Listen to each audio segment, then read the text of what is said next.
Hello and welcome back to the all-new, all-different number one comics podcast, episode number 56. Bob, we had to take a week off. We did. It finally inevitably happened. Well, it happened again.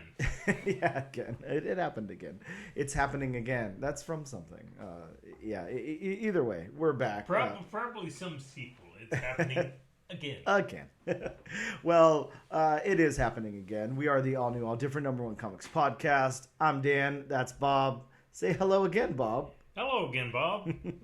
We are a weekly, whenever we don't have to take the week off, comic book podcast where each and every episode we talk about a brand new first issue comic book, newly released, break down the story and art, give it somewhat of a review, and let you know if we think that you should move on to issue number 2 or not. We also talk a little bit of comic book and related news when that's happening.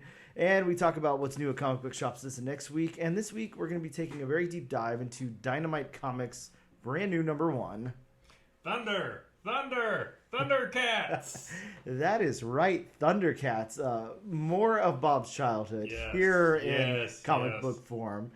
There's only a few more we have to do, and it's my childhood. Come on, please make these comics. Hey, make me a Voltron. If we can get a damn Jurassic Park comic, then I'll be okay. But I'm just, I'm really holding out hope here. But we're gonna take a quick break, and we'll be back in just a moment to go over some comic book news.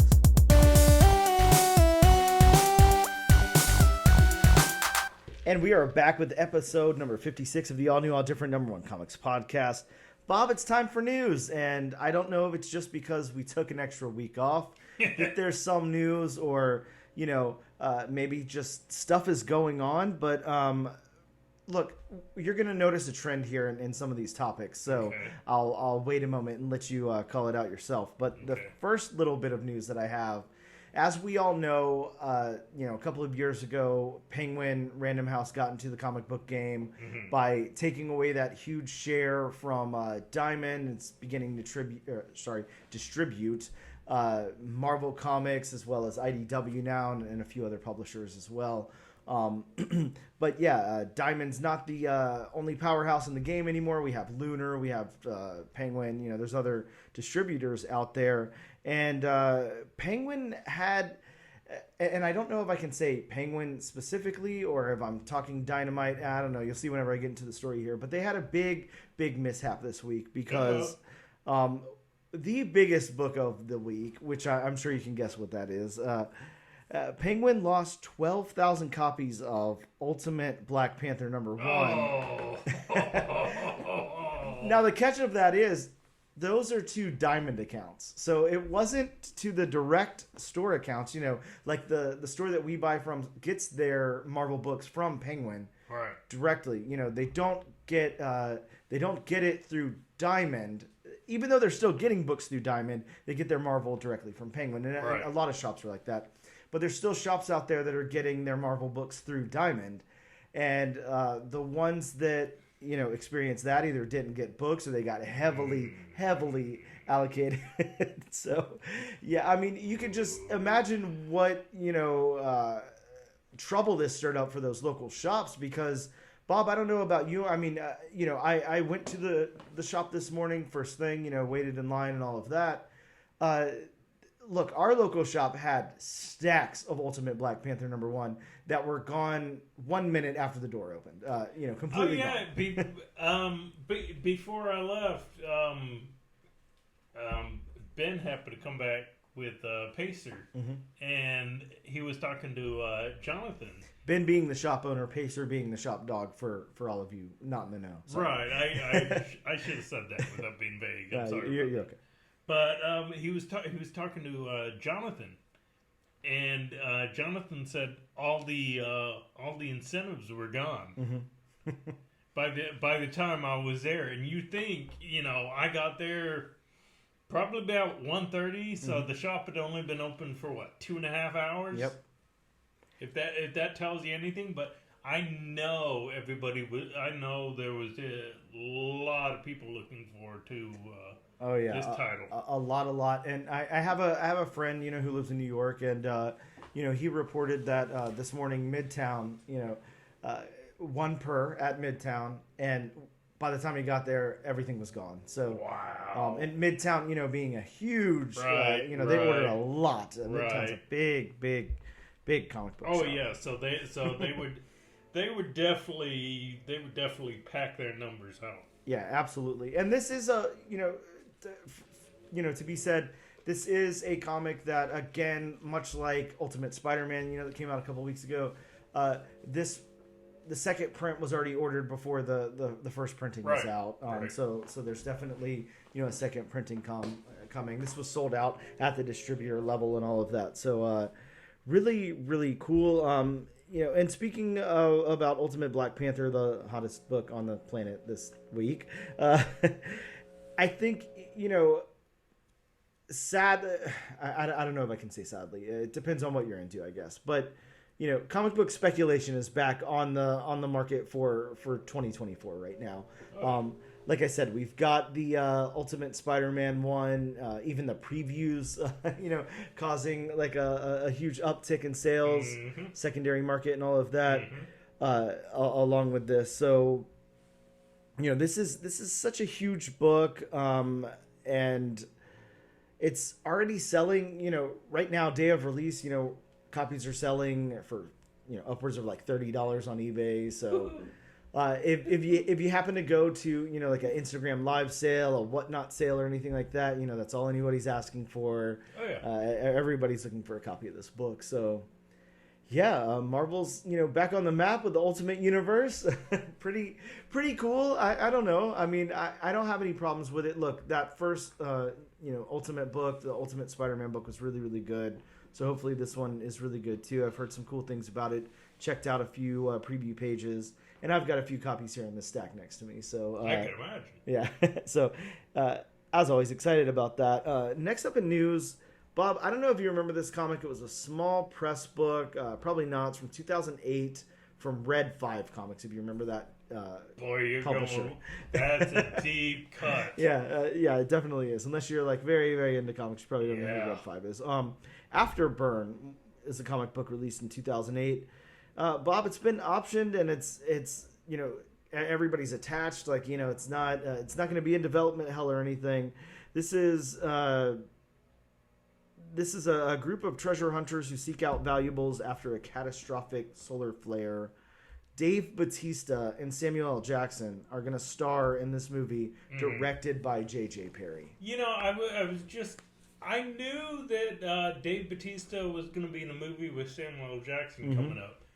And then as I was making my way over here so we could do the podcast, I saw on my Key Collectors app that they're going to star in the Afterburn comic, which was optioned. Yep. I know. I mean, God, I don't think Afterburn was even on my radar because 2008 was pretty much all Marvel for me. Yeah. Yeah, I think this is a book that, I don't even have a copy of, Bob. So wow. So then it's obscure if you don't have a copy. I don't think I have a copy of it. Now, I mean, I could. Who knows? Think. Who knows? Yeah, we'll have to see. I'll have to dig and look. But yeah, sounds exciting. I always love things like that. It's always fun when we get those kind of like post-apocalyptic worlds. I'm always into that kind of thing. Right. My last little bit of news here is about Rob Liefeld. One of Bob's favorite comic book creators and artists. And Rob Liefeld has retired from Deadpool. Not from comics, from Deadpool. Really? Rob Liefeld announced on his... He X'd... What do you call it since it's not Twitter anymore? I'm going to say X because, I mean, you tweeted back when it was Twitter, so... I guess you X on X. He posted up on X that his upcoming Wade Wilson story will officially be his last. He is retiring from Deadpool. It's official. Yep, after 33 years of not only introducing Deadpool but chronicling many of his most popular adventures, it's time for the Deadpool daddy to say farewell. That is quoted from him, not me. So, I mean, he's gonna stay doing comics, he's not going to do Deadpool. Yeah, which is, I mean, I don't even understand why you would announce something like that. Just don't do it. Well, and I hate to ask because I know, Rob Liefeld has done more, but it's kind of like, yeah, but I mean, you're synonymous with Deadpool. Yeah, exactly. What else are you gonna do besides Deadpool? I guess maybe that's the thing. Maybe he wants to be taken as something else. Which I can definitely understand, but especially after what did you say, 33 years? Yep. You're synonymous with Deadpool. You helped create Deadpool. Maybe he's gonna come out with a really cool solo Domino series or something. I don't know. I don't know what maybe he's got something in the works that he thinks is going to be like really, really big. He can focus his attention on. Maybe he'll revive Major X. I was gonna say. Major X hasn't been seen for how long now? Yeah, quite a bit. Yeah. So. Look, I'm excited, Bob. There's news again. We're talking about Rob Liefeld. We're talking about Thundercats. We're talking about Black Panther. There's stuff to talk about. And like I said, comic book speculation, whether you love it, hate it, neutral on it, it's back for the year. It's big. There was a huge lull in that for quite a while. I think that last year, really kind of hurt, reselling and everything, kind of drove prices down. So maybe we're going to start seeing that uptick on some of the, more popular books and everything. Of course, you have a copy of Ultimate Black Panther this week. If you want to sell that, like, you can definitely, earn some cash off of it. Same thing with your Ultimate Spider-Man. Just don't wait too long. Yeah, exactly. Those things do tend to tank pretty quickly. But yeah. That's my news. Unless you had anything you wanted to add in, Bob. Well, I did have one piece of news, and I can't necessarily say it's comic related. They did make a comic out of it. Then it's comic related. Yeah, I guess it would be comic related. But Hasbro has announced that they've put in a trademark or copyright request, or however companies go about that for the franchise Mask. Okay. I don't know if you remember Mask. I remember it's like it's what's the word? Oh God, what's the word? Where it's like the abbreviated letters for acronym. There we go. There we go. Yeah, I remember that it's an acronym for Mobile something. Armored Strike Command with K. Oh, okay. Yes. Because it was like the 80s or something. You had to, spell something wacky in there. Yeah. In the 90s you got X. If it didn't have X in front of it, what were you doing? It wasn't worth it. Yeah, absolutely. So Hasbro putting in that copyright or whatever that don't exactly know what it's gonna be. I'm guessing since it's Hasbro, it's gonna. They're gonna make toys out of it because Hasbro is the toy company. Hopefully they revive the TV show. Yeah. From the 80s, because I enjoyed the cartoon from the 80s, especially the theme song. It's a banger, as the kids say nowadays. Whoa. Yeah. And I don't know, maybe if they keep going forward with it, it'll be part of their shared universe. Now, how does Mask relate to something like Transformers? Like, are they like really, really different, or like? Because all I can imagine, you're saying like it's like armored cars or something. I think Mask was inspired by, but then again, look how many franchises were inspired by Transformers. Oh yeah, sure. A lot, you had Voltron was definitely inspired by Transformers. You had, granted, you had GoBots, which came out before Transformers, but look who won that battle. Yeah, look who has the more popular. But yeah, Mask was basically about two groups of warring factions, as cartoons in the 80s were, well, even in the 90s. But it was basically about they literally had masks that they would put on, but they also had vehicles like big rigs, sports cars, in the evil faction, just like the Decepticons from Transformers had planes and vehicles that could fly and all that, but the vehicles were able to transform in a way, making them a mobile battle platform. Okay. Huh. So, I mean, they were still, vehicles, but they could change into other things. Like, they could have missiles, guns, whatever. Now, somehow, I missed this one. I don't know why. I do own... God, Bob, I feel like I have a couple of comics from back in the day on this, but yeah, I definitely missed the cartoon. I never watched it. I didn't obviously even know what it was. So interesting. Well, cool. Hopefully they do something with that. Yeah. Especially if it's got like a dedicated fan base, like something like Transformers or G.I. Joe does. So. Well, I think it's got a fan base. I can't say dedicated. I think if you were to equate it to movie lingo, it would have a cult status.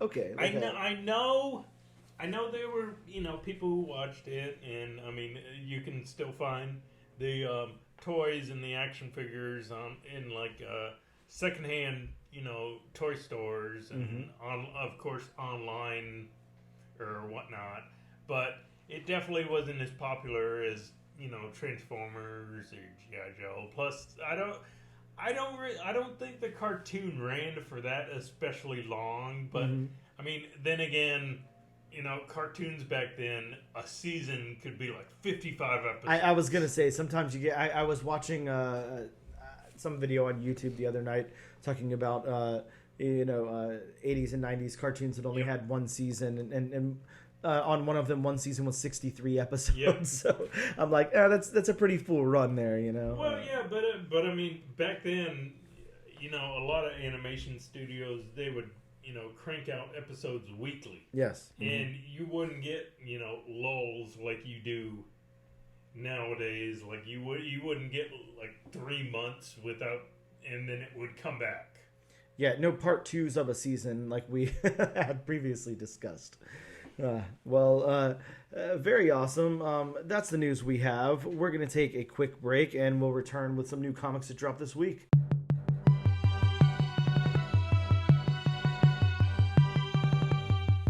And we are back with the all-new, all-different #1 Comics Podcast, episode number 56. Bob, we're going to talk about some new books that dropped this week in local comic book shops. First off, from DC Comics, we got Batman, issue number 142.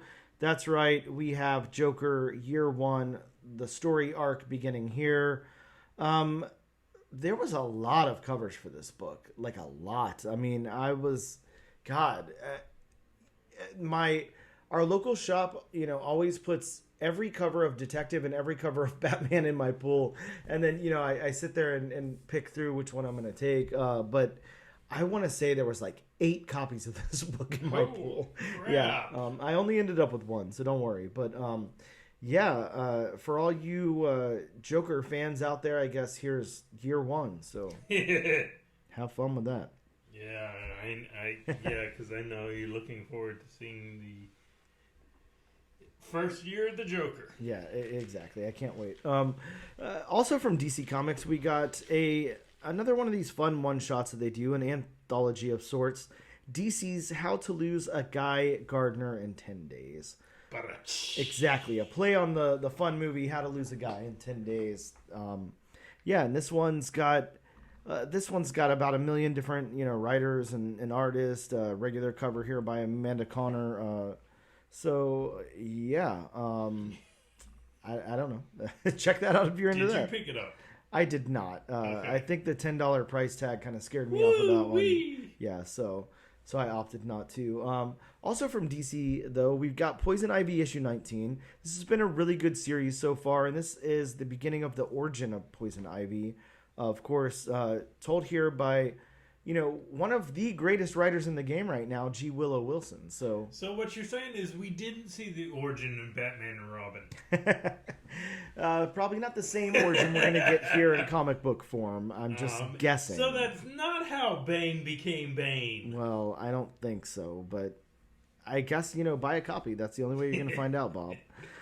We got a new number 1 from Image Comics. This one is written by Ram or Ram V, however you decide to pronounce that. I'm not too sure. I haven't heard Ram or Ram pronounce it themselves, so take that for what it is. This one is the one hand number 1.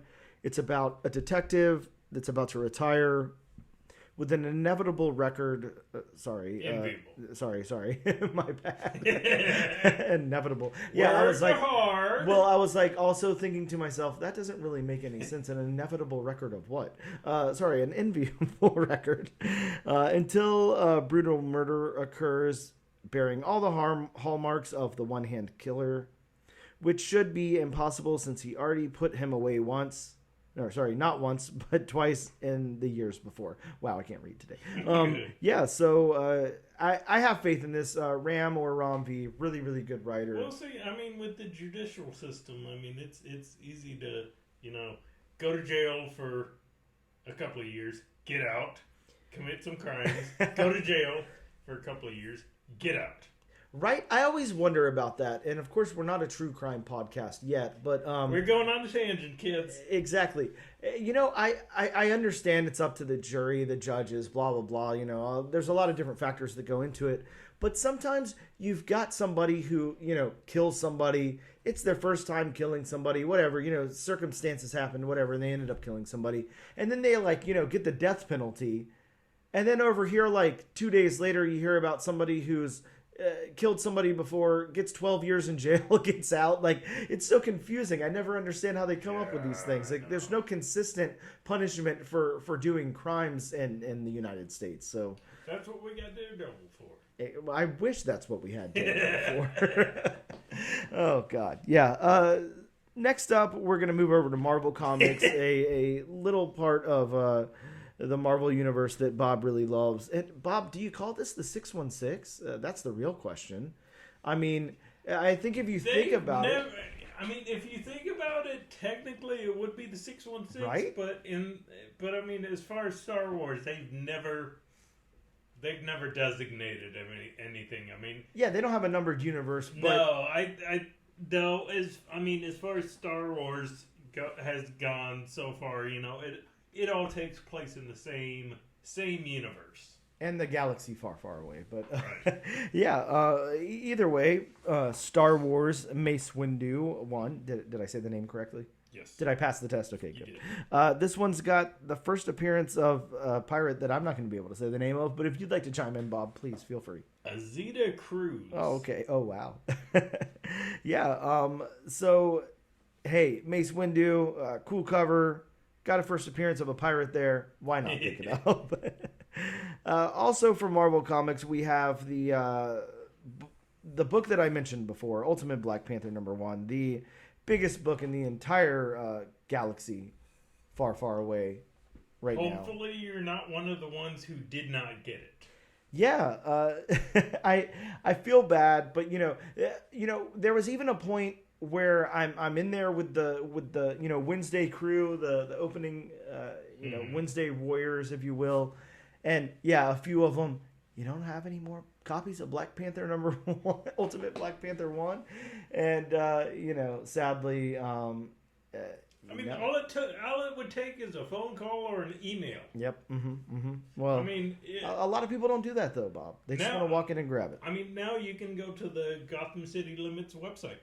Exactly. Drop Ben or Jonathan an email. Yeah, you definitely can. But if you do it now at this point, you're a little too late. So this is true.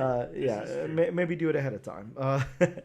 Also from Marvel Comics, Bob, a book I know you're looking forward to because it's a continuation of the huge story and team up in X-Men, Uncanny X-Men 268, out in 1990.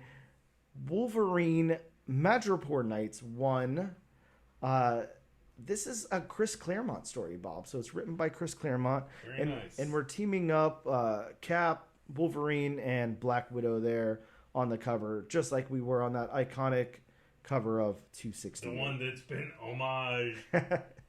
I can't say to death. It's definitely not the most homage cover I've ever seen. It's not a Hulk 340, that's for sure. No. But that might actually be the most homage cover. I know, right?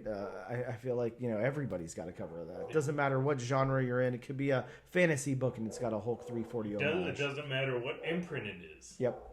Very true. And there's our dog appearance for all of you who can't hear that. Bob, the last book we've got to talk about, of course, is the book that we're covering today, out from Dynamite Comics, Thundercats #1. I don't know what else to say about it. We'll definitely get into it in our review. The only thing I'm going to say, oh my God, the amount of variant covers for this one book. Oh, I think we're going to get into that in our review. Okay. I think that's like the prime opportunity for us to talk about all 47,000 of these covers. Well, then I'll just leave it at that. Yeah, there are a lot. We're going to take a quick break, and we'll return to talk about Thundercats #1. And we are back with the all-new, all-different #1 Comics Podcast, episode number 56, here to talk about a little book that came out this week, Bob. Dynamite Comics begins publishing Thundercats with this issue #1 here, written by Declan Shalvey and illustrated by Drew Moss. Wow, Bob, 2 names that I can actually say. That's a very rare occasion. And when I saw the creative team, I thought to myself, boy, even you won't have any problem saying these names. Yeah, it's very rare that happens. It really is. It really is. I'm excited it did, though. So I can sound kind of smart for a second. That's why I'm here, to give it the old college try. Hey. Whoa. Bob, I'm going to read the synopsis from Dynamite's site, but please know that it's very, very long, much longer than my synopsis is. I see that. I'm just looking over at your phone right now. Yeah, where you've got the synopsis open, and it's like, oh my God, that is a synopsis. Yeah, that's like 3 times as much as they usually are. But fleeing through space to escape their dying home world, the Thundercats were attacked en route by their mortal enemies, the mutants of Plundar. I know it's not mutants, but that's how it's written here. After diverting their damaged flagship to a planet called Third Earth, the surviving Thundercats now strive to rebuild their society in harmony with the new world's natives. But the mutants determined to possess the Thundercats' mystical gem, the Eye of Thundera, have tracked them down. And they've also forged an alliance with Mumra, the devil priest of Third Earth. Oh, wow. Mumra's the devil priest. I like it. Now the Thundercats, led by an inexperienced leader, Lion-O, must band together as never before to protect their legacy from this combined enemy. But will they be able to withstand the onslaught of Mumra and the ever-living once he sets his eyes upon them? The triple threat talents, writers, artists, and Thundercat superfans of Declan Shalvey, now I mess it up, and Drew Moss join forces to bring this exciting new entry in the Thundercats canon to life.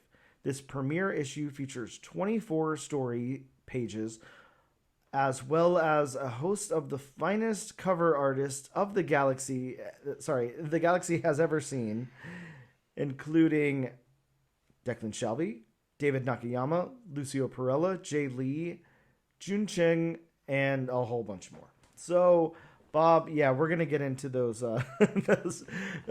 back pages there with all the variant covers in just a little bit. I want to read, let's go into the creators as we do. Sorry. Declan Shalvey, of course, if you remember Time Before Time, I actually didn't even think about that book until I just pulled this up. But yeah, Time After Time, the long-running Image series that was by Declan Shalvey. Declan Shalvey has worked on Moon Knight, Punisher, Venom, Thunderbolts, Injection, the 28 Days Later comic book from Boom Studios, Dead Man Logan, The Ribbon Queen, All-Star Batman, RoboCop Last Stand, Dynamite, X-Men Unlimited Infinity Comics, Bloodshot from Valiant, Deadpool, Alien, Old Dog, Groot, the list goes on and on and on. So no need to continue to go on and on there. But Drew Moss illustrates this, and Drew Moss has worked on Vampirella, Red Sonja, Sonja Versal, Darkwing Duck, if we remember reviewing that book, Bob. Image Comics Copperhead, Gargoyles Quest, Gargoyles Dark Ages, Blood Feud, Negaduck, The Crow Pestilence, Vampirella versus the Superpowers. And yeah, it goes on and on and on. So quite a few credits from both of these creators. I'm going to go into my much shorter synopsis really quick. Thundercats opens with the world of... Tell me the name again. Thundera. Wow, I don't know why I can't say that. The world of Thundera being destroyed as the mutants of Thunder seek the eye of Thundera. My God.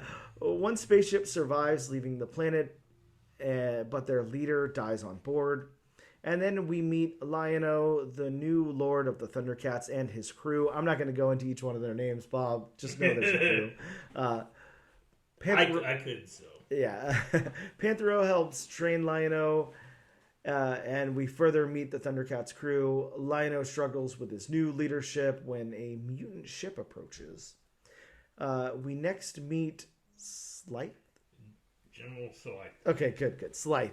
As he fights Lion-O, destroying the eye of Thundera. And we cut to Mumra as he asks the spirit of Jaga what happened to the eye. So, wow, I can't say many of those names. It's very hard, as we all know. That's why I'm here. Yes, that is why you're here. Bob, let's get into this book. Let's get into the story beats. I will say this. I think this moved along nicely. I think it definitely plays out kind of like a Saturday morning cartoon, like the origin story of them, or not origin story, but their origin on Third Earth here and everything is told pretty well.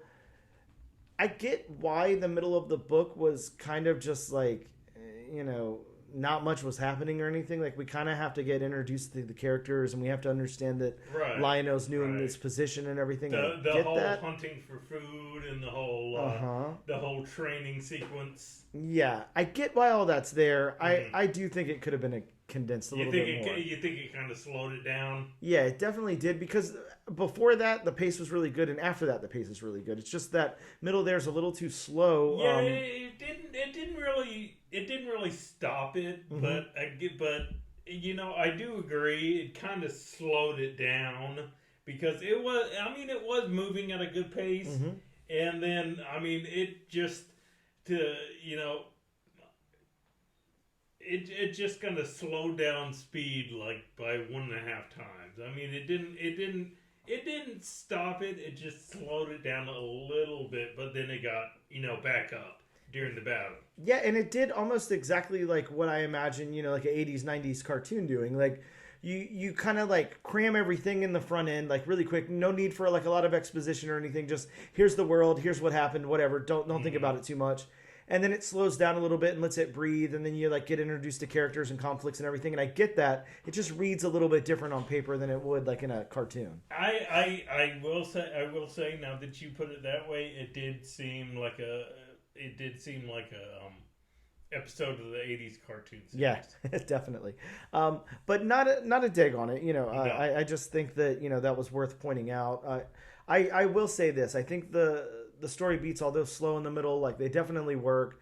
They're introducing a lot of concepts here, and I think that they do a good job, because what you have to remember that you have to do whenever you do this kind of thing, like a licensed property that's like a beloved licensed property, even if it's like older like this or whatever, and there hasn't been too many adaptations of it in between then and now, is you've got to please like all the fans of it, and then you have to basically appeal to like new readers. It's like you can't spend a lot of time on exposition. You can't really do that, because to the people that are dedicated to the property already, that's going to piss them off. They want you to add to the story. And that kind of goes along to what we just said about the story beats. Again, like you said, you have to, keep the older fans, keep the established fans, but then you also have to, bring in the newer fans, which which you have to spend time introducing all the characters, getting letting the readers know what they're about, and all that. So while it slowed it down and it seemed like filler, I think there was a reason for it, and I'm okay with that. I'm definitely with you on that.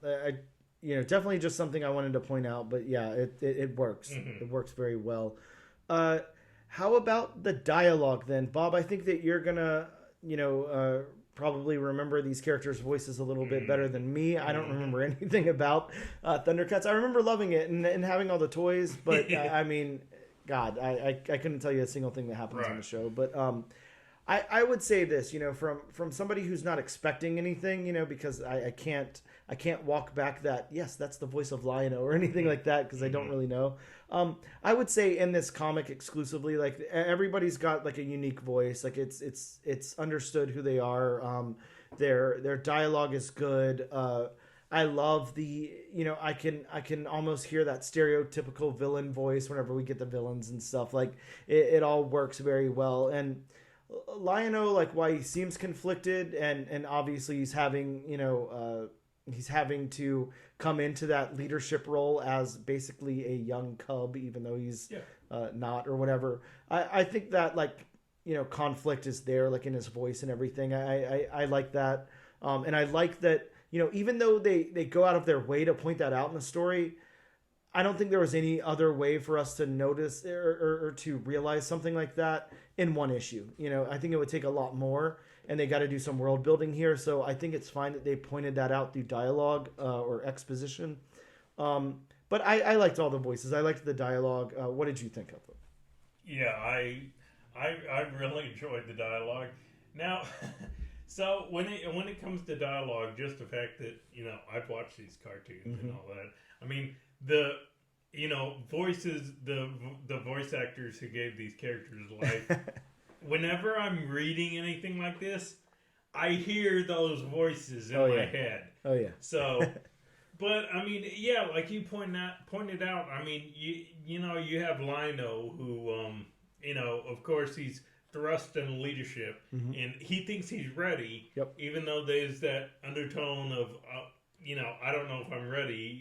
Kind of thing, because I mean he was literally forced to grow up in a short amount of time. Then you got Panthro, who's always been the gruff, I don't think he's ready, kind of all business type. You have Wily Kit and Wily Cat, who are the youngsters. I mean, they get along, but they have that relationship. They have that playful relationship, like brother and sisters usually do. So yeah, I think all the voices definitely fit. And of course, you got Mumra, the Ever Living, who's the big bad, who definitely has the big bad voice. Yeah, and just to point out, I do love. I think I talked about this on a pretty recent episode. Oh, I'm sorry. I did 30 Days of Night bonus episode. And we had talked about, the vampires in that book having like their own specific style of dialogue in their word balloons, like font and everything. I like how they use that here too with Mumra. He's got his specific style, so his own font and everything that works for his voice. That kind of squiggly, kind of font. Yeah, I can appreciate that. I do enjoy when word balloonists put that in. Yeah, I'm a fan of that too. So next up, the narrative of this book. I think it's very straightforward. It really is. I mean, planet gets destroyed. Ship. Select crew on a ship escapes. Finds a new planet. Has to start over. Is being hunted by a big bad. So yeah, like you said, the narrative's straightforward. Yeah, it is. And, even the pockets that they dive into, to try to get more into, like, Lion-O's psyche and everything there with the new leadership role and all of that, and his lack of confidence and everything, or sometimes, maybe being too overconfident or outwardly. He's definitely too overconfident, but then again, I mean, what teenager isn't overconfident? Well, the thing that I really like about it is that I feel like it reads well on the page, because even though, outwardly he's overly confident in what he's doing, I feel like we get a little peek, like, inwardly, where it seems like he's not quite ready for the role. I mean, any leader and anybody who's forced to grow up that quickly is going to have, the underlying tones of, am I ready? Yep. It's just too much. Yeah, I think the narrative works perfectly here. I like the narrative of the story. I mean, probably the biggest compliment I can give it is what I said, like, towards the beginning of this review, is it really does kind of read like a Saturday morning, like an episode of the cartoon or something, episode of a cartoon. And I mean, I would imagine that that's what Declan Shalvey is going for here, but if not, then that's what you landed on. But I think it works really well. So the last thing in the story here that we want to talk about is the world building. I will say, while we don't get to spend too much time with any, like, named world or anything, we're only really seeing, like, Third Earth for, like, a second, like, in the background here. It's showcased for just a second, and then them leaving their planet and everything. No, this whole world building is really cool. The world building of in a more abstract form or whatever, the world building of these characters and where they are and everything, like, I think it works really well. Yeah, I think the world building is really good here, and I think that's like a testament to Declan Shalvey. Really good at writing, really good at fleshing out this whole world that's been created and then adding to it. I think this is perfectly how you do something like this, because you either, kind of play in that universe as it is, or you add to it or something. But, through Dynamite Comics and through introducing this through a first issue and everything, I think this is done really, really well. So A plus on the writing there. Let's get into Drew Moss's art. How about the character art? Bob, I want you to lead on the art because I have thoughts. So I'm going to let you go first. Okay, so and again, this is all just personal stuff. Yeah. So I don't want Drew Moss to take this as I'm crapping all over his art, because I don't do that to anybody. Sure. I just give my own straightforward opinion. So as far as the character art, there kind of seems to be, I don't want to say two differing character arts, but like you get the very first page, where we get the arrival, and I mean, as far as the actual characters go, I mean, it's fine. Just some of the body proportions just seem a little off to me. Yeah. I mean, they just. So when we did the review of the Punisher a few weeks back, and you brought that up in the one panel, it just seemed like he had the Cable body. Yep. I mean, the big blocky body. But then another panel, he had a regular body. And I mean, if you look at this, especially Lino, he's got a wider body, a blockier body. But then you get Lino in the next page, and he's got more of runner's body. I mean, granted his abs and pecs are more defined, but I mean he doesn't look like he's got that big blocky look to him. Yeah, I think kind of what you're pointing out here is the lack of consistency through the character art. Ultimately, yes. Yeah, I get perspective and everything, but we're talking just a couple of panels later, not on a different world or anything either. We're talking on a ship basically or whatever. So it's not perspective can't mean that much. It's not really through a different lens or anything. I don't know. I'm really conflicted on how to word it and what to say about it and everything. But I'll just be upfront. Like, I don't love the art in this book. I can't say exactly what I don't love about it, other than I just don't think that it fits the tone of this book very well. I don't want to speak for you. I don't want you to think I'm speaking for you. But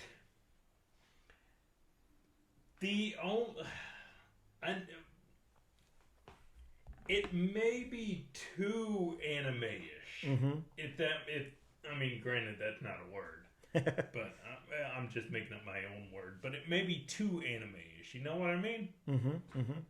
And that may be why you're just not the biggest fan of the art. You know, again, I'm not going to speak for you, but that's just my opinion. Yeah, something's just a little off about it. I think that the level of writing here far exceeds what we're seeing in the art. I think that the team up was just a little weak, in my opinion. You know, if maybe this was a passion project for both of them, maybe Declan, chose Drew or vice versa. I don't know. I mean, there could be like a whole story behind this, and maybe that's why. But I think that Drew can definitely pull it off. Drew is very worthy of illustrating a comic book. Absolutely. I think that, maybe taking like an existing franchise, like an existing loved franchise like this, wasn't the best thing for Drew in this time. I think I want to see like a little more polish, a lot more consistency. And it just wasn't, I don't know. The character art just really didn't work that well for me. I'm looking at, at individual characters and everything. I'm feeling very conflicted about the way they look. So, how about the backgrounds? And let's get into the backgrounds, and talk about that for a sec. Bob, if you want to lead there.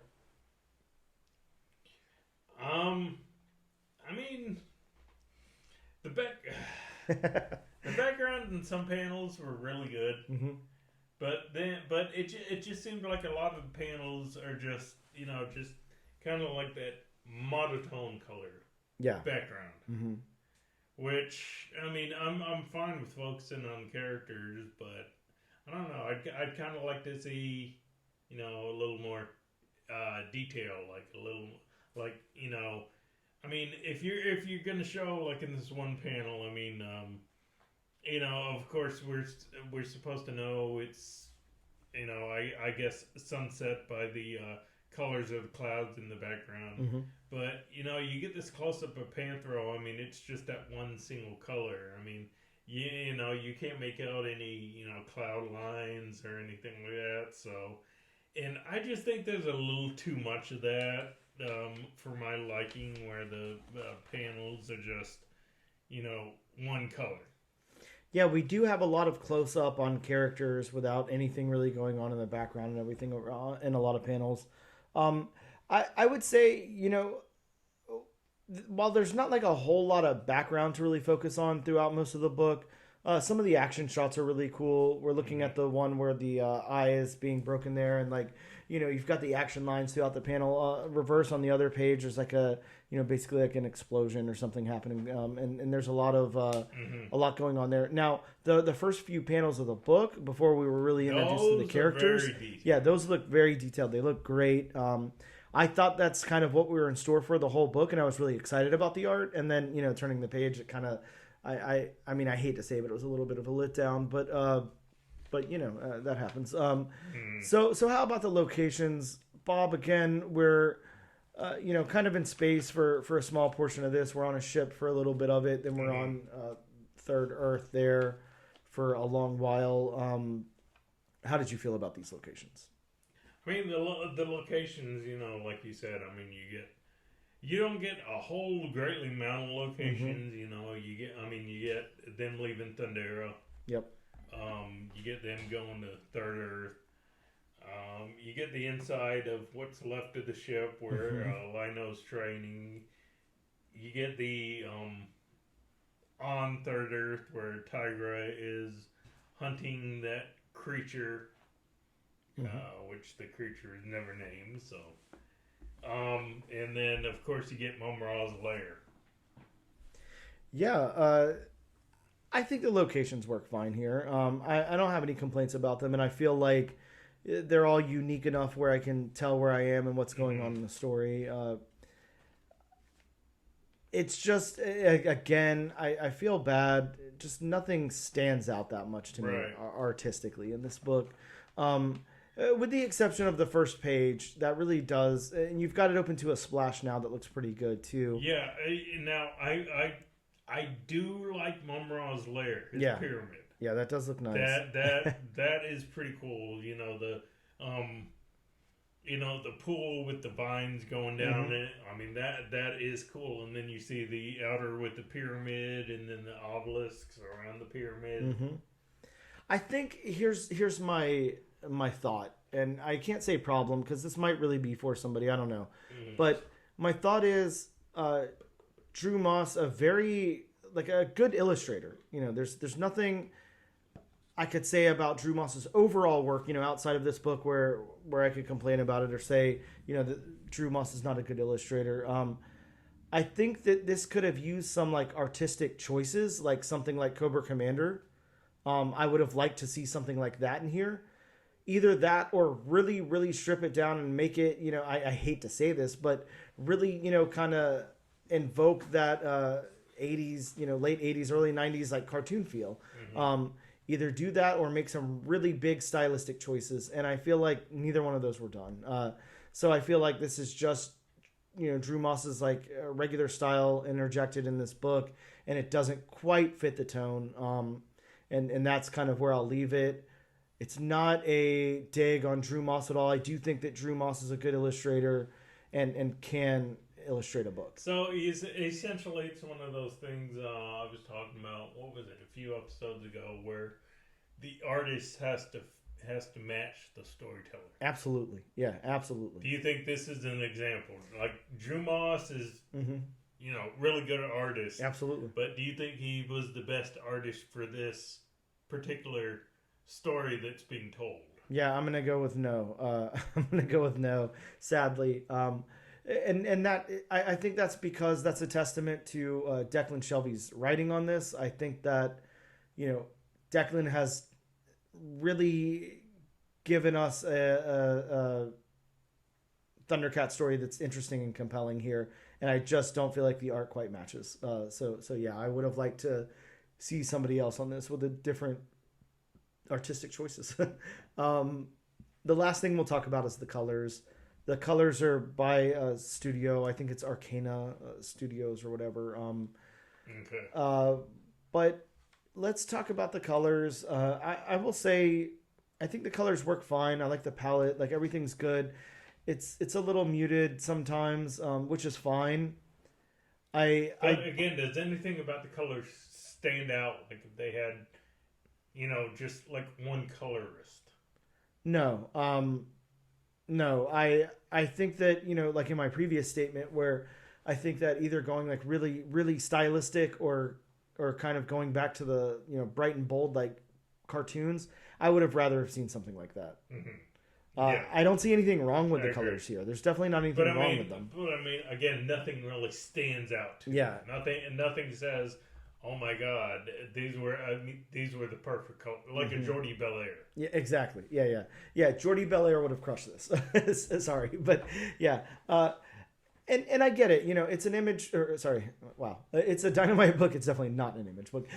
It's a Dynamite book. And they're really playing in those licensed properties, and they really, have to assemble the teams that they assemble, and all of that. I'm not downing any of that. I don't know. I think that, if something like Transformers would have come out like this, or the, upcoming G.I. Joe books, the solo series, the little 4-part minis and stuff that are introducing the characters. If we saw something like that through some of the Energon universe titles, it would be a disappointment, you would, if you didn't have, and I know I think we're switching illustrators on Transformers now. Philip Kennedy Johnson is not going to be illustrating the book anymore, just writing it after issue 8 or something. Yes, right. But if we came out the gate without that really really big stylistic choice, because again, Daniel Warren Johnson like is a stylistic choice. Like that's a you're not gonna get like you're getting Daniel Warren Johnson out of Daniel Warren Johnson. You're not getting anything else out of that.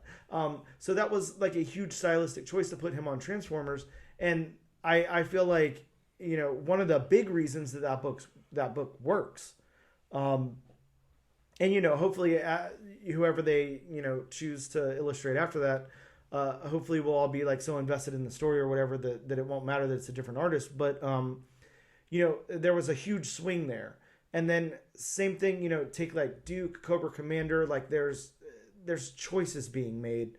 I just didn't see like a choice here in the artwork. It's just very I don't know how to describe it, but right. I mean, it's not bad by any means, no. But I mean, nothing stands out. Yeah, it's not bad, but I don't think it works for this. Is what I'll say. So with that being said, I think that's my review of the book. I really like the story. I think that it is a cool story. I think that it was well told, and I really like it. I like that I'm able to get invested in these characters and able to get invested in the story and everything. I think that the art works. I think I would have liked to see something completely different. Mm-hmm. So with that being said, I do want to continue on to issue number 2. This is definitely more than intriguing enough for me to pick up the second issue of and see where it goes.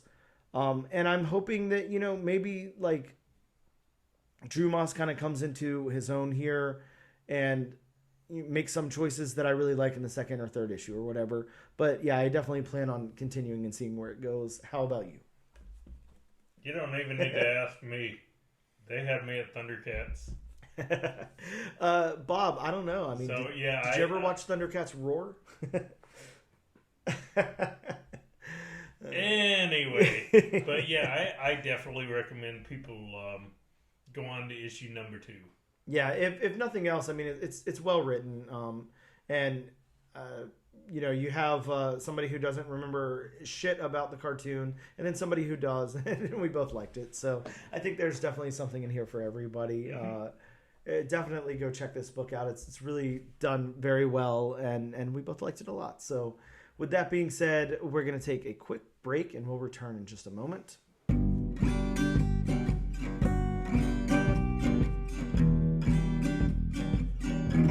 Hello and welcome back to the all-new, all-different #1 Comics podcast. We are here with a special creator guest interview today. We've got Chris Reda on the line, or Christopher Reda to make it official there.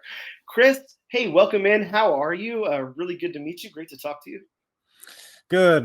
Thanks for having me on here, Dan. I'm looking forward to the show and answering some of your questions here. Yeah, really excited to talk to you. I think the kind of coolest thing about all of this that we're going to talk about here, and you're like a let me think of the right way to say this, where it's you have so much on your plate. Like it looks like you're really trying to do a lot here. You've got a lot of titles coming out. You're working. You are working at the publisher, like you are a publisher or an editor-in-chief at the publisher, right? Yeah, technically co-president. Mason Mendoza is my business partner. So we kind of split the editor duties and stuff like that. So we're both publishing partners is kind of like our official titles.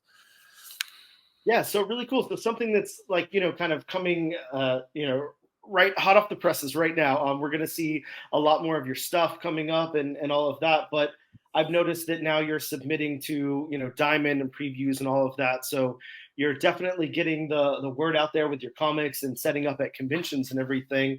But let's start with the publisher itself. And that being, if you want to go ahead and introduce it. Yeah, so we're Critical Entertainment. We've been a comic book publisher for about 7 years now, mm-hmm. 7 to 8 years now. We exhibit at WonderCon, LA Comic-Con, San Diego Comic-Con. And yeah, Mason and I have been kind of like in and out of the comic industry for about over 10 years now.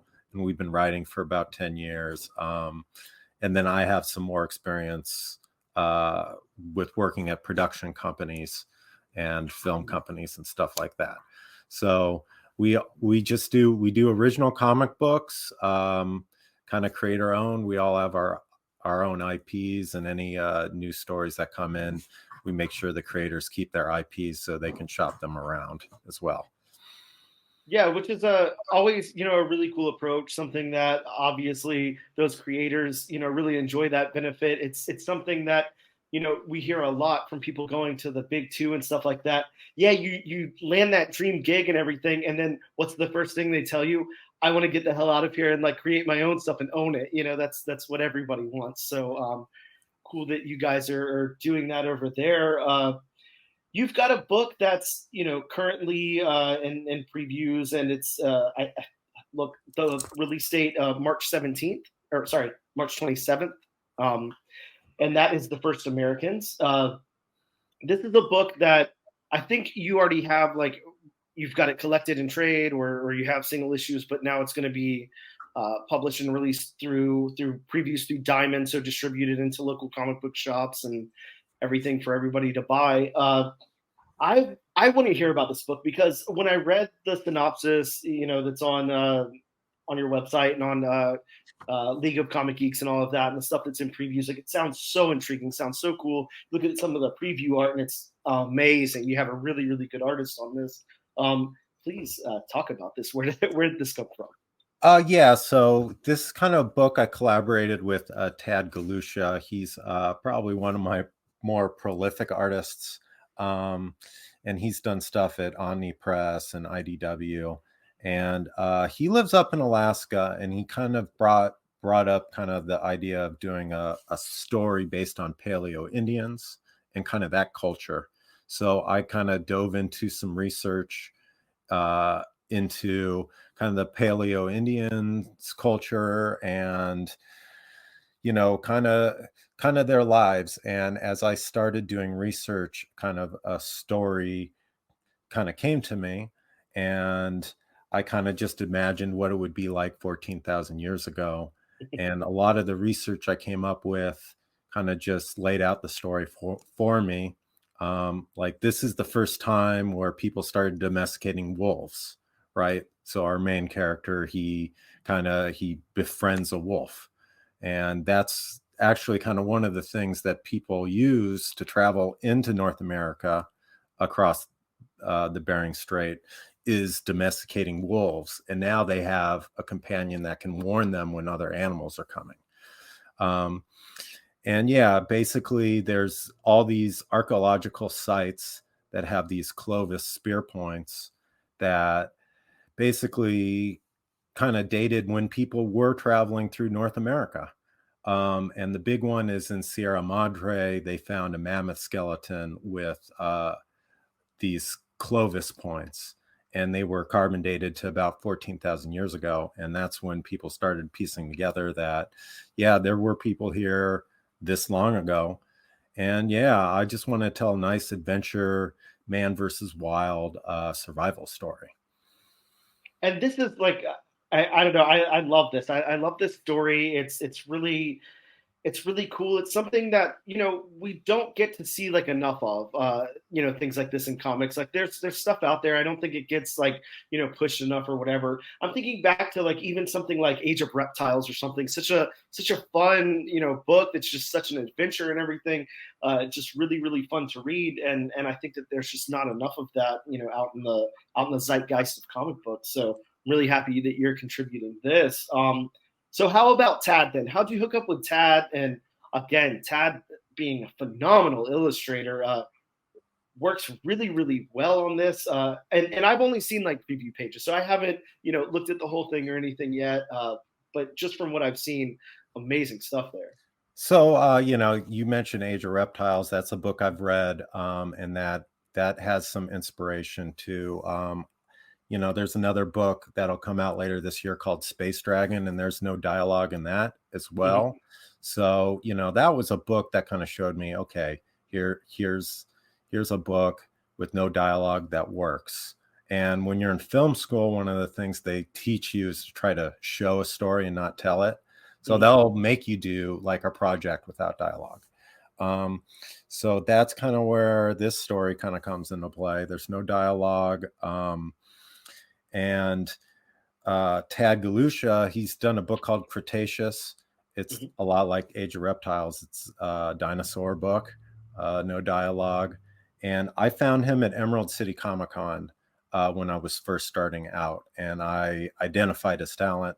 And then I had him work on a short called The Cowboy with Many Hats. It's like 16 pages. We released that through Diamond in like October, November time. So yeah, that's, I've been working with him for years, and we collaborated on this, and I kind of know his style, right? So I know how to make this book designed for his art. Yeah.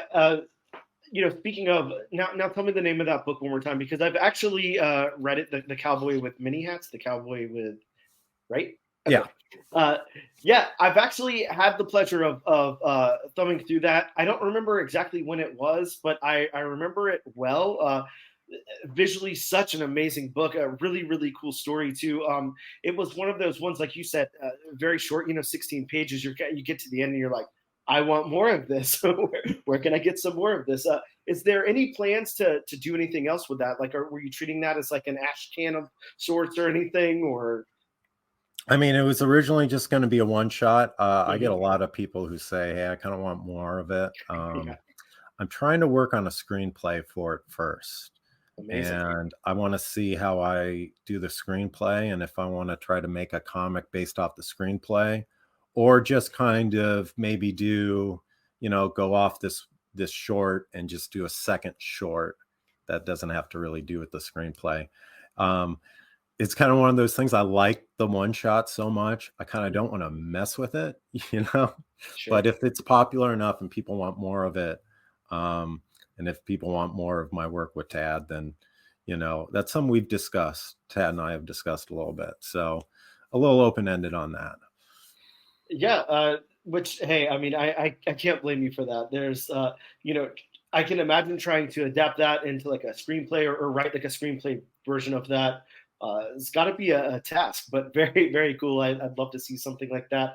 I was actually just, ironically, I had just read the first 30 Days of Night, the 3 issues that Steve Niles and Ben Templesmith created back in the very early 2000s. I think it was 2002.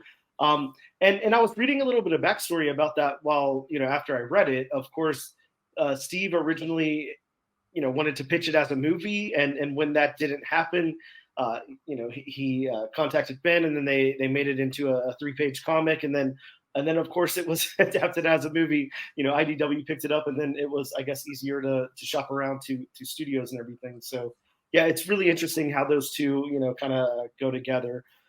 Whether it happens or not, it's just, a lot of times you are taking a screenplay and then you're illustrating that into a comic book or whatever. So kind of the nice thing about comics is you can make your full comic, and when it's done, that's like your movie. I mean, if you have enough of an imagination, you can have that book and kind of be satisfied. Like Zombie Zero, we have that optioned. We have a director and a screenplay, and that book was made maybe like 7-8 years ago. So it does take a lot of time. I think it's very important to care more about the medium you're doing. Like if you're doing a comic book, it should be the best comic book you can do, and then worry about the film later, right? Because there's going to be changes. So, don't get if you're making a comic just to sell it as a screenplay or an IP, I don't think you're going to have a good time, because you got to love the comic, and the comic's got to be good too. So, just like Steve here, he had to wait a while. So, the movies, it takes time, and it's a lot more complicated than people think on getting something made. Yeah, I can only imagine. I mean, even just coordinating something like a comic book, is a huge task in itself. You're scripting this thing, writing it, storyboarding it, whatever, and then, fleshing it out. Then you've got to, keep in constant contact with that artist, and you guys have to have that good working relationship to where your words are translating into the pictures that are going to work for the book, the illustrations that are going to work for that book. How does that go with, a lot of our listeners, are aspiring comic book creators, a lot of them artists, writers, whatever, they want to get into comics. Of course, the comic book fandom, always has a lot of people in it who want to get into writing their own comics. What's your process like whenever you storyboard something and you get it over to somebody like Tad or whatever? How does Tad bring those visuals to life? Like, are you putting a lot of trust in Tad and you're just kind of like, all right, here, I want this kind of scene, and then letting Tad go with it? Or are you like very, very descriptive? How's your work? So my scripts that I give my artists, they're pretty descriptive, and they'll be like, okay, page 5 has 6 panels, and panel 1's a wide panel, and it's a long shot, and it's over this guy's shoulder looking at this in the background, and this is in the midground. So the more detail you give the artist, the more you get, and the less changes you have to do later. One of the beautiful parts of comics and handing a script to an artist is kind of seeing what the artist does with it. And, the artist is going to change a few things. If he changes a panel from a wide panel to a tall panel or something, I'm completely good with that. Usually I'll get layouts back and I'll have maybe one change a page, and they're very minor. So the more descriptive you are, the more details you have in it, the better chance you get the image you want back. Because I can definitely see how it can be frustrating to people who don't, and then they want the artist to change it, and then to change it, and then to change it, and then your book will never come out. And maybe your artists don't want to work with you anymore and stuff like that. So, my scripts, they look like screenplays, but they do say, page this, X number of panels, this character, that character, they're on the left side of the panel, they're on the right side of the panel. And I kind of got that from like Kevin Smith. He kind of uses like a movie screenplay format to give to artists. Now, I love that you say that, because now we're going to find some very common ground. Huge Kevin Smith fan here, but when I first got into trying to write, IP, whatever, and this is coming from a completely unpublished. I don't do anything with my writing. I just have some laying around. I've tried to do it, whatever. But there's not a whole lot out there. I mean, every now and again you'll find somebody. I saw a Greg Pak script a little while back where he kind of went over what he sent to his artists and stuff like that. But Kevin Smith, I can't remember what book it's in, but Kevin Smith has this nice breakdown in one of his books where he goes over his Green Arrow run. And it's just completely broken down. It's got everything. It's got his typed up notes. It's got, pencil written notes in the margins and everything. And it's wonderful. And I love whenever creators put stuff like that out, because it is a lot of times, you can't go to school for writing or whatever. You're just trying to pick it up yourself, and you don't even understand, the basic formatting of something. And whenever somebody puts something like that out, it's really cool. It's there was a Batman book that I think Kevin did, and he had his script in the back and stuff, and I was like, oh, I know how to write screenplays. Like, this is easy. I'll just kind of go backwards from this. I guess you kind of call it the DC method a little bit more. It's more detailed. There's a few books, I think it's called In the Panels, that has kind of like a collection of different scripts from different writers, and it compares them with the art pages and stuff. So there's so many different ways of doing it. And you're right, you can't really go to school. Like, the hardest thing when I was first getting into comics, it's like very little information. Yes. Very little. Like, there's Understanding Comics, right, from Scott McCloud, and a few how to draw, or how to, Stan Lee's How to Make Comics and stuff like that. But it's not a lot. We're used to going to college and having to take classes. So I took all the film classes that has all the information, but then you get into comics and you're like, wow, no wonder this industry has problems with new talent. The entry point is really tough. And yeah, it's just, you got to kind of like learn on your own. Luckily, I kind of adapted a lot of things from film. Film and comics sort of have some similar things in the industry. So yeah, that was kind of my plan of attack. Now, when you say you took a lot from film and everything, like, did you go to film school or? So yeah, I went to film school. I worked at some production companies. I was like the intern who read the bad scripts. And after you read 100 bad scripts, you go, oh my God, I can do this. Yep. You're like, these terrible scripts have agents? Like how? And really most of them only get made if they have someone attached to it going into it. So yeah, that's where I kind of learned like how stories and scripts get through production companies and up to producers. You got to go through an intern and then their assistant and then one of the producers, and then the head producer makes a decision. It's very tough to get a 120-page screenplay to that guy at the top, where if you show them a comic or they pick the comic up at a convention, bam, they can visualize it right there. Most of the time they're reading a 1-page, thing written by the intern that kind of describes it real quick, and then they just flip through it. So that was kind of my strategy, right? Getting into comics. Very cool. Yeah. Again, a lot of similarities, but then once you kind of break down the industries, it is different. You've got your publisher here that you're working through that you're co-running, and it's got to be a little bit different. Obviously, trying to pitch a film somewhere or something like that, finding funding and all of this. How do you guys find funding for your comics? I don't think that you guys are like going through like Kickstarter or anything. So how are you guys doing that? So we don't go through Kickstarter. I've kind of identified the Kickstarters. It's a great, pre-orders. That's all Kickstarter is. It's pre-orders. And we really want to try to make money selling through Diamond and, maybe through Lunar at some point. And we want people to go in the comic book shop and pick up our comic.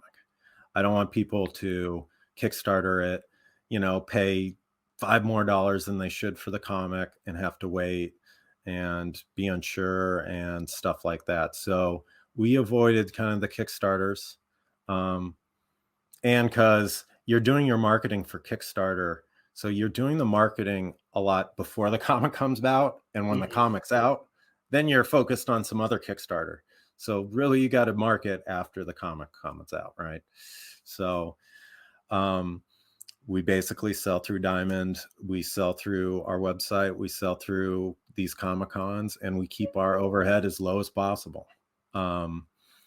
We do pay our artists a fair rate too, so we're not screwing them over, but we also don't have a giant warehouse, and we're not paying a bunch of editors, and we're not paying graphic designers to put the book together like I put the book together. We're just paying artists, letterists, and printing really is kind of like our overhead.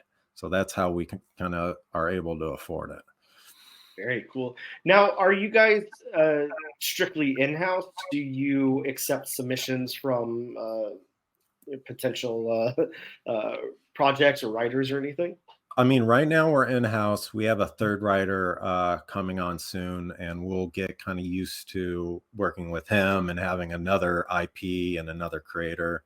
And then we'll start opening things up. I get a lot of submissions, and it's tough to just be like, hey, you could be the next Alan Moore. We just don't really have the resources at the time. And I kind of tell people, find us at Comic-Cons. That's the easiest way. It's hard. It's hard to get an email with a PDF. You're like, I hope this isn't a virus. I'm some dude from who knows where. And yeah, so in the future, yes. And once again, like how we're able to afford it is we don't try to go too fast. we take things a step at a time.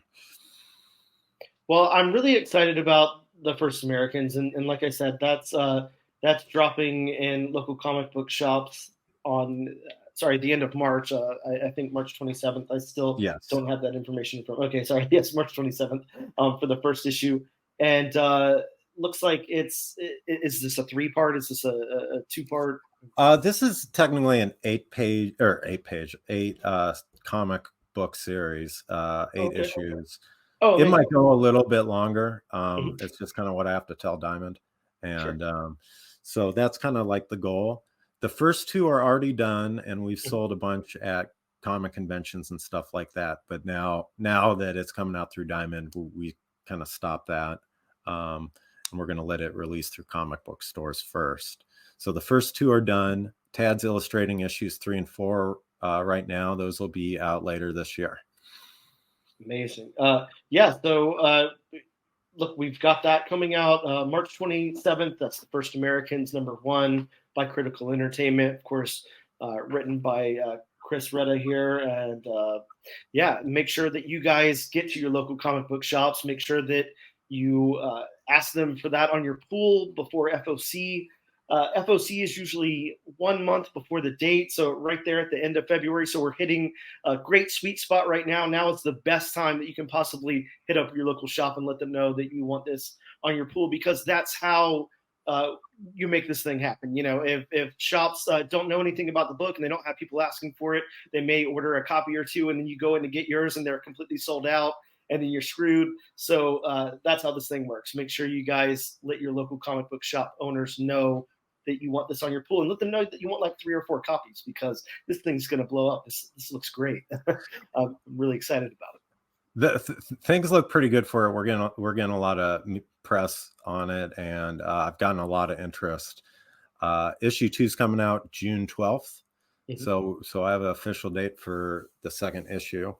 So awesome. I mean, I think this is probably going to be one of our best selling books, and kind of really helps put us on the map.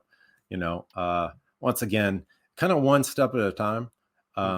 So we're kind of a company that's been growing slowly over the years. And right now, kind of the First Americans looks like it's going to be one of our biggest books. Yeah, definitely looks like it'll be a great flagship. And I'm really excited to see this in local comic book shops and see that Critical Entertainment logo up on my comic book. So really excited to do that. And I'm really excited that you took the time to talk to us today. Chris, I don't want to take up too much more of your time. I know I said I try to keep it at 20 minutes, and we're hitting 25. So please plug anything else you have going on. If there's anywhere people can check you out, and all of that will be in the show notes, of course, by the way, also. Oh, thank you, Dan. The easiest way to get to know us is by going to our website at criticalentertainmentla.com for Los Angeles. And we're on Instagram, Twitter, YouTube. Instagram's probably our strongest of our social media. So you can always go on, follow us, shoot us a DM if you want to learn more. And so please support us, support other comic book stores, and support other indie creators too. Well said. Yes, absolutely. We love our indie creators here and our local comic book shops. So again, guys, very, very important. If you take anything from this discussion here, it's that you want to get to the local comic book shop on March 27th, and you want to pick up a copy of the First Americans. But how you can make sure 100% that copy is there for you is by letting your local comic book shop know that you want it added to your pool list, to make sure that they order plenty of copies of that thing. So Chris, thank you so much again. I can't express enough gratitude for you coming on and talking to us today. And I hope you have a wonderful rest of your day. Thanks, Dan.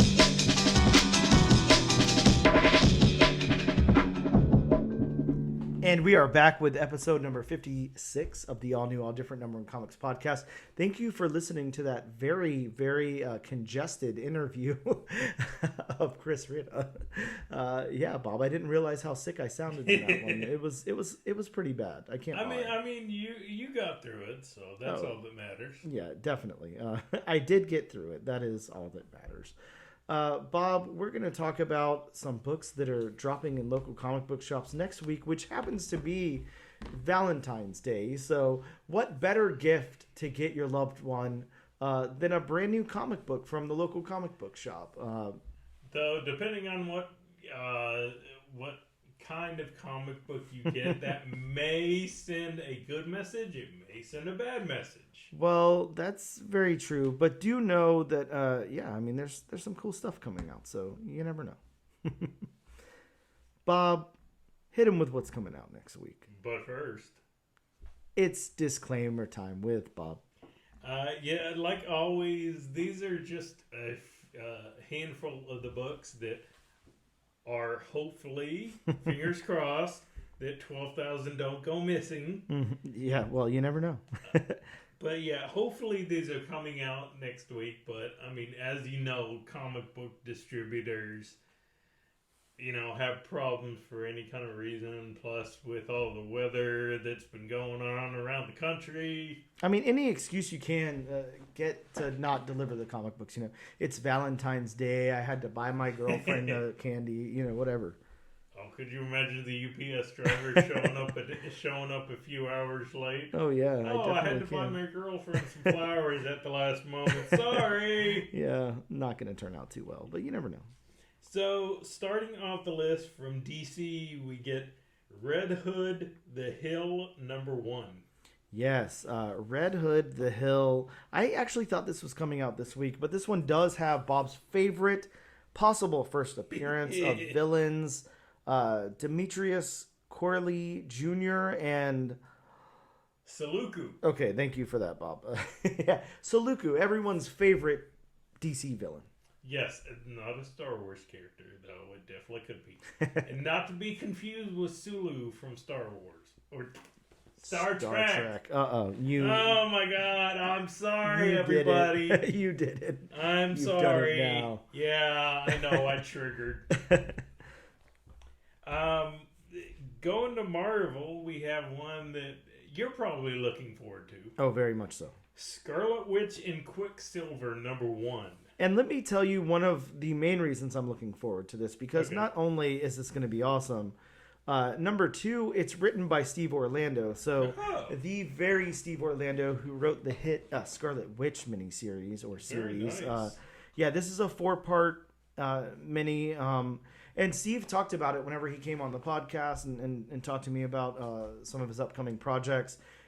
All I can tell you, because Steve Orlando, yes, the Steve Orlando, and myself talked a little bit off air after that interview. You're abso-effing-lutely going to want to pick this up. Make sure you pick up, a couple of copies of issue #1 is all I can say. Oh, okay. Yeah. So, staying with Marvel, we have Night Thrasher #1. Bob, it is happening. Look, we talked about the 80s and 90s, how they're back here with Thundercats and everything, but push that to the side because it's really happening. We've got Night Thrasher #1 happening in 2024. This has the first appearance of the OG, a criminal antagonist. So is his name really the original gangster? Yeah, hell yeah. Oh, okay. Going to a very deep cut imprint. Yep. Acme Inc., which I've never heard of before. Yeah, they do some of these. Okay. We have Rock and Roll Biographies #22. This one's featuring a biography of a band that I think a lot of people like, but it's definitely not anybody's favorite band. That's the one thing I'd say about them. They're very unoffensive. The Foo Fighters. So I guess if you're living kind of in the shadow of like Nirvana, then it's probably a little hard to be somebody's favorite band. But those are some of the notable books that are coming out next week. I just want to showcase a couple more because Key Collector didn't talk about too many of them. We've got Blade. This is why you should consult elsewhere. Yes. We've got Blade #8 coming out, as well as Superior Spider-Man #4. We've got that second printing of Ultimate Spider-Man #1 coming out, so you're definitely going to want to check that out for sure. We also got Batman and Robin #6 and Sinister Sons #1 from DC Comics. Image has got Creepshow, Joe Hill's Wolverton Station #1. So Joe Hill, of course, from Lock and Key, and Stephen King's son. He's got a famous dad. And, if you've ever heard of him, Stephen King, check out some of the stuff. It doesn't hurt if your dad is Stephen King. Yeah. So we get another part of the Creepshow universe there. We also get Dutch #1. If you remember the Dutch Zero coming out a couple of months ago from Joe Casey, this is issue #1 that's going to be dropping. I think we get the final issue to the Deviant as well as the Infernals issue #1. And from Dark Horse, we have a new #1. If you find this, I'm already dead. Bob, that sounds great. Scary sounding title there.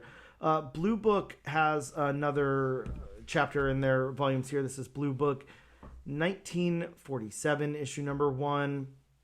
And from Boom Studios, we get another new #1, The Displaced #1, by Ed Brisson, of all people. Ed Brisson, an amazing, very storied writer there, so definitely check that out. We're also going to get Zawa in the Belly of the Beast, issue #4. That was definitely a very, very fun book, so you're probably going to want to check that one out. And yeah, those are just a few more books that I wanted to showcase. Sorry, Bob. I guess I should say also Penthouse. That's right. The rival to Playboy, Penthouse, is now publishing comics, and next week they will begin. How do I pick those comics up? Polybagged, but yes. I think they'll be at your local comic book shop. But yeah, Penthouse as the publisher, Penthouse Comics #1. A whole bunch of variant covers for issue #1 there. Definitely something fun to check out. But I think that those will be not too safe for work. So make sure you pick those up in a black bag and bring them home discreetly. That is all I can say.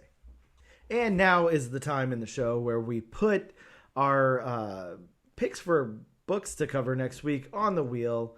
From wheelofnames.com. Not sponsored yet, might I add. It's only been over a year, Wheel of Names. Come on. Yeah, come on. You're getting so much traffic. So much free publicity from the all-new, all-different #1 Comics podcast. But that's either here nor there. We've got 3 books on the wheel, Bob, and we're going to spin that to see where it lands. But just, to keep it in the know for everybody, we're picking between Scarlet Witch and Quicksilver #1, The Displaced #1, and The Infernals #1. I'm going to click the wheel. We're going to spin it, and we're going to see where this thing lands. Where does the Wheel of Names land? Bob, looks like next week we will be covering The Displaced issue #1. Very excited to cover this book. It should be a lot of fun. And I'm going to have to email our local comic book shop and let them know to add one to each of our pools. Please. Because as we said, it's Valentine's Day, so we might not get out of work in time to pick that one up. Right. Well, thank you guys so much for hanging out with us. Thank you for listening to episode number 56 of the all-new, all-different #1 Comics podcast. As always, be sure to use our hashtag all-new, all-different nation. Wow. To be entered in our weekly giveaway. And check us out on Instagram at ANAD_1 Comics Podcast. On X at ANADNO Comic Pod. On TikTok at ANAD1 Comics Pod. Or on YouTube under the Comic Book Channel. And if you happen to live in Jacksonville, Florida, make sure you go visit Gotham City Limit at 4195 Southside Boulevard, Unit 104, Jacksonville, Florida 32216, and tell them that the all-new, all-different #1 Comics podcast sent you. We'll see you guys next time.